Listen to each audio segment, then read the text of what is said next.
Hey everyone, I'm here today to take a look at the Master of the Universe Chronicles movie He-Man from Mattel.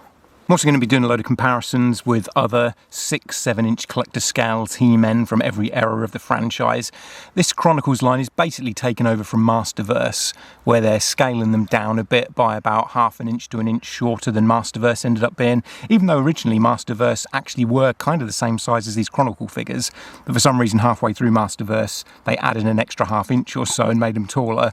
Now they're scaling them back down again, but also the articulation's different on this than on Masterverse. So you've got these butterfly joints at the shoulders where it'll go back and forward a little bit,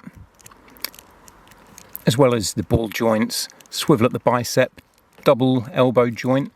But it's one of those double elbow joints that has that kind of weird look to it. It's just like designed differently. It does move smoother than the old Masterverse ones. And then the wrists really pivot and swivel around. And you get a couple of sets of fists, like 2 gripping hands, 2 fists. I like to have 1 fist and 1 gripping hand. And with these, the peg is actually on the wrist and goes into the hand, rather than the peg being on the hand going into the wrist like Masterverse. But there's like a lot of swivel and that on these wrists, which is good if you're trying to do poses with the power sword. There's a ball joint here, which on mine is slightly too high. It's like the peg is too high, so there's a slight bit of a gap between his stomach and his belt there and his groin. It's not that bad, it's not massively noticeable, but it seems a little bit too high up there. I don't know if it's just mine or if they're all like that. Then there's also another joint kind of halfway in the chest there, like an ab crunch basically. Neck's got 2 points of articulation at the shoulders and where it connects to the head. I'm not a massive fan of these double neck joints. I just find it kind of annoying because the neck constantly bends around and the sculpt doesn't look right. So it's kind of hard to pose the neck because the head will move but the neck won't always, so you have to end up popping the head off to then move the neck around so that the sculpting all lines up. Like when the neck moves around, it breaks the sculpt up and just looks weird. So I try never to move that neck joint. I only use the joint on the actual head itself. So I guess a lot of collectors like it. I'm not a massive fan of the double neck joints. Then, his legs go out to the side and falling backwards. And there is a bit of a pivot because there's kind of a little bit of a gap where the ball joint goes in there. So you can move the legs slightly to kind of revolve it, not massively.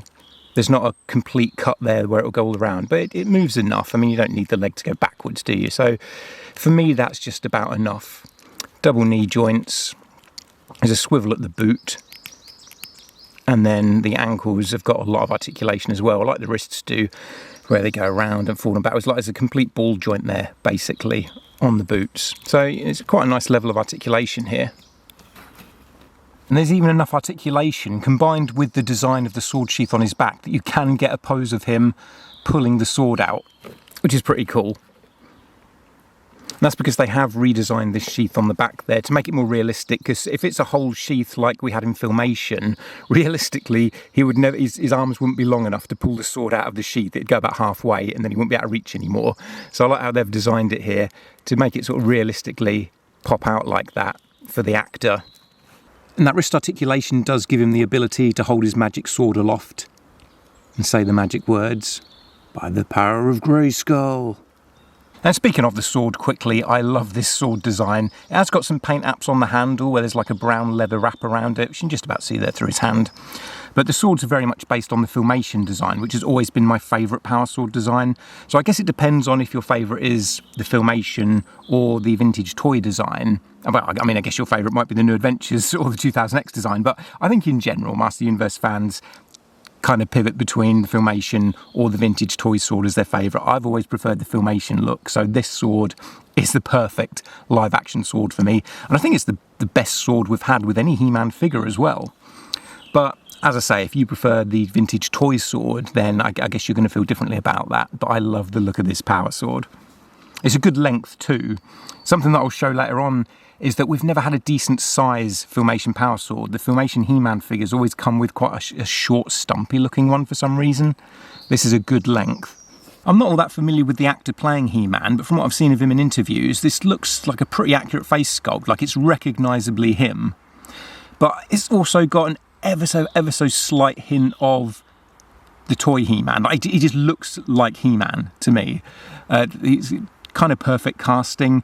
Like I say, I think for the toy they have just slightly He-Man'd him up a bit, so it's like the actor but with just a hint of the toy He-Man to it.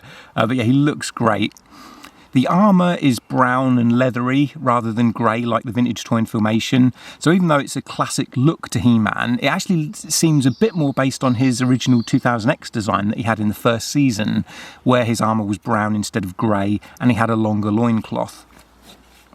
But he's got the cross, and I'm kind of surprised about that. I thought they would find the Iron Cross a bit too problematic and give him some kind of H logo design, which he has had a few different variations of a H logo over the years for New Adventures. Even like the original Battle Armor He-Man had a H logo rather than the cross. They got rid of the cross pretty quickly. In 2000X, he had a kind of cross combined with a H. They gave him a H that was two swords together, which is quite a clever actual design for the CGI show that Netflix released, where they took the concept of the power sword splitting in half from the vintage mini comics and turned that two double swords into a H. But no, they've gone for the classic Iron Cross here. And it's a kind of translucent red plastic. I don't know if that means that in the film it's going to glow, but I like the look of that. But you can see for his loincloth here, it's more of a skirt. It's a kind of leathery skirt, more of like a gladiator design to it, which I don't mind, but I much prefer the fur. I like him looking more like a barbarian, like Conan the Barbarian kind of style, with the fur pants and the fur boots. I guess that's just the vintage fan in me, because that's how it was in Filmation, and 2000X to be fair, and the original toy line. But I guess the designers of the film thought this would maybe be a bit more appealing to normal general audiences rather than the fur. But you can see the same with the boots there. They've got like a brown leather design to them rather than any kind of fur. And there's a lot of detail to these boots on the toy. You can see they've sculpted in every detail of stitching around the leather, around all the seams of the boots and the different layering, which looks really nice. And even on the skirt there, it's got these gold paint details along the edge. So some nice paint detailing to it. A bit of a dark wash to it as well. They're really putting the effort with this. I don't know if all the Chronicles figures are going to be this way, or if it's just because this is a movie one they've put in the extra effort, but it's really nice looking. Nice sculpting work to his hair as well. Once again, very He-Man looking hair, and that sheath without the sword in it. It's quite a clever design for the sheath actually, because I mean the vintage toy didn't have a full sheath like Filmation did, so this kind of plays into that vintage toy style, but making it, you know, a bit realistic looking. And the wrist gauntlets here, which are a separate piece. Like, if you wanted to, you can pop the hands off and the gauntlets will come off. The armour's removable as well. There's just two little clips there. You just pop them off and then take his head off, and then you can pull it up over his neck. But yeah, it's sort of silver detailing with a gold round bit in the middle there, and it's just sort of leather straps going through. And they're the same on both sides. And if you've got this Classics Castle Grayskull, he scales really nicely with that too. You see in front of the doorway there's quite a bit of extra room above his head. So the castle looks a really decent size next to him. And see, there he is in the doorway, and there's quite a bit of clearance above his head. I think it really scales nicely with him. And now for comparisons. First, I've got a Masterverse He-Man, and this is based on the Revolution cartoon design, and you see he's quite a bit taller. In the Chronicles here is kind of the successor to Masterverse. Those Masterverse figures ended up getting really tall in the end. Initially they were shorter, but yeah, you can really see the height difference here. With the Netflix CGI show He-Man, which is Masterverse, but just because of the designs he ended up shorter. So he actually does scale pretty much the same height as these Chronicles figures. And that was like a drastic redesign, which didn't really work. No one seemed to watch that show. And that actually wasn't too bad. And here he is next to a Classics figure of the 2000X He-Man in his snake armour that he wore in Season 2. You can see height-wise, they're about the same. Just the new ones are a smaller, more realistic kind of build rather than Classics that were going for a big, bulky, vintage toy kind of style. Back to Masterverse again for the New Adventures He-Man this time. And you see once again, Masterverse quite a bit taller. And I mean, this is barely recognisable as He-Man, especially with his armour on. When he doesn't have the armour on, he's like, you can tell a little bit more that he's meant to be He-Man, sort of. I actually really like New Adventures, but it was quite a drastic redesign. And here's the Masterverse 87 movie He-Man, who's got a terrible face sculpt, like doesn't look anything like Dolph Lundgren, it just looks kind of ugly. This is actually why I was disappointed initially that Chronicles were going to be smaller than Masterverse, because I wanted all of my live-action He-Man characters' figures to scale with each other. I was a bit disappointed that the new movie figures aren't going to scale with these older ones, and that we might not now get a complete 87 line again. With Classics, it was frustrating we didn't get all of the 87 cast. Now it looks like the same thing's going to happen with Masterverse, where we've only got about half of them. So if they start again with Chronicles, we're going to have to start over a third time, hoping that we get all the 87 cast. But I actually think this original movie He-Man design would work well as King Grayskull. Like, if King Grayskull is going to appear in the new movie, maybe that's Dolph Lundgren's cameo in it, in some kind of flashback to King Grayskull, they could get him in his original outfit and have that as King Grayskull. And not only would it make a good King Grayskull, because he's got the red cape and he's got the bigger boots and things like King Grayskull had and the shoulder pads, but also a nice homage to the 87 film. I don't think you'd need to redesign it at all for that to be a convincing movie King Grayskull design.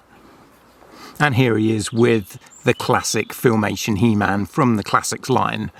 But, you know, this is the definitive He-Man in my opinion. And I think they're mainly going for that kind of look with a, you know, more of a 2000X armour. But I think they generally want a Filmation vibe for this guy. And here are all the power swords. And you see what I mean about the Filmation sword on that Classics He-Man. It's just really short. I don't like the look of that at all. This new sword does have some writing just above the handle at the bottom of the blade in Eternian. I assume it says by the power of Grayskull. See all the different sword designs over the years. Isn't it crazy that we now have 7 different on-screen versions of He-Man? And 3 of these are from the last 5 years. Like, how has this happened? It's crazy. Mattel are really trying hard to make He-Man a thing again.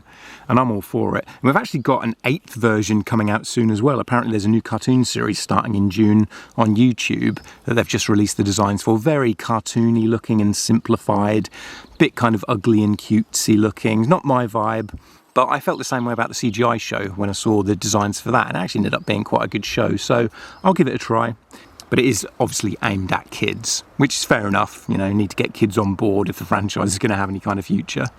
For joining me for this review and comparison of the Chronicles movie Master Universe He-Man figure. I really like it actually. I quite like these Chronicles figures. You know, it can be a bit frustrating that we've got to start over yet again with a new scale of figure for this adult collector line, if you like the 6-7 inch scale figures. But they are pretty nice figures so far, so hopefully the line continues. It'd be nice to get at least all of the new movie cast. So let me know what you think of this guy in the comments, this new line in general of Chronicles. You're going to collect it? You're going to go see the new movie? I'd love to know. Thanks for watching. Give me a like and subscribe, please, if you enjoyed the video. So would love to get to 100,000 subscribers. I'm kind of army crawling my way towards it, but it would be so awesome to finally have a silver play button.